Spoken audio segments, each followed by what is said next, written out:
Very good morning to all of you.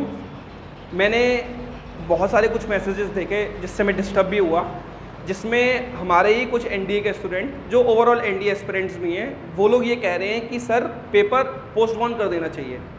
एक student ने, मैं नाम नहीं लूँगा, उसने मुझे ग्रुप में एक लिंक दिया, या उसने मेन ग्रुप पर भी लिंक डाला, पर्सनल पे भी लिंक दिया, जिसमें कुछ और यूट्यूब टीचर्स हैं जो कह रहे हैं ड्यू टू कोविड एनडीए का पेपर पोस्टपोन कर दो।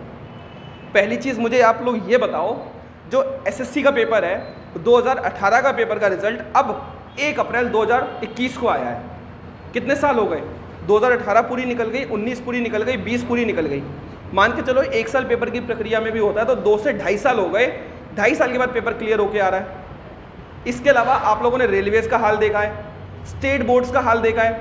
2017 में तो एसएससी का पेपर तक नहीं हुआ था। तो जब एक यूपीएससी एक ऐसी ऑर्गेनाइजेशन है जो सारे के सारे पेपर टाइमली कंडक्ट करवा रही है, एनडीए में आपने देखा अभी 2000 जब ज़्यादा ही प्रॉब्लम होगी कोविड की तो यूपीएससी अपने आप सुन लेगा। जब लास्ट टाइम 2020 में पेपर डिले होके एनडीए 1 एनडीए 2 को मर्ज कर दिया था ना, तो किसी ने बोला नहीं था यूपीएससी को कि हमारा पेपर मर्ज कर दो।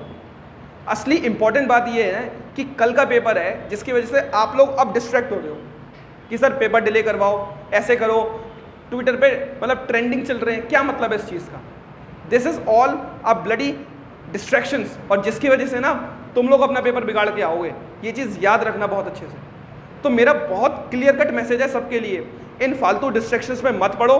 कल को फौज की नौकरी ज्वाइन करनी है, अगर ज्वाइन करनी है, चाहते हो कि 4 साल के बाद जब एनडीए से पास आउट होकर निकलो, कंधे पे सितारे लगे, माँ बाप की आंखों में आंसू हो लेकिन वो खुशियों के आंसू हो, तो पढ़ लो बजाय इस फालतू डिस्ट्रैक्शंस के। इन डिस्ट्रैक्शन से किसी का कोई फायदा होने वाला है नहीं, क्योंकि यूपीएससी किसी के बाप की नहीं है और ना यूपीएससी किसी की सुनेगी। यूपीएससी को लगेगा तो करेगा, bloody hell, it's a constitutional body. ठीक है, तो आप लोग बस अपनी केवल और केवल पढ़ाई पे ध्यान दो। यूपीएससी एनडीए के अलावा भी हजारों एग्जामिनेशन लेती है। सिविल सर्विसेज का भी मेंस होने वाला है, बाद में जाके इंटरव्यू होगा। असिस्टेंट कमांडेंट की नोटिफिकेशन आ चुकी है। सारे के सारे पेपर राइटली कंडक्ट हो रहे हैं, टाइम से वैकेंसीज आ रही हैं, टाइम से तुम्हारे पेपर होते हैं, टाइम से मेरिट लिस्ट आती है। So respect it. समझ में आता है? तो केवल और केवल पढ़ाई पे ध्यान दो, चाहे ये पहला अटेम्प्ट हो या भी सितंबर वाला अटेम्प्ट हो। बस पढ़ो और पेपर क्लियर करो। 6000 बच्चे पेपर एनडीए का क्लियर करेंगे ही करेंगे। तुम करो या मत करो, पढ़ाई करो मत करो, लॉकडाउन है तो है, जिसको पढ़ना है वो पढ़ रहा है, पेपर क्लियर करेगा ही करेगा। कितने सारे स्टूडेंट्स हैं जो स्क्रीन आउट होते हैं, कॉन्फ्रेंस आउट होते हैं। टोटल 6000 में से 2 से 2500 बच्चे तो वही होते होंगे जो एनडीए का पेपर वापस निकालते हैं। मैंने खुद एनडीए का रिटर्न 3 बार निकाला है, तो समझ रहे हो।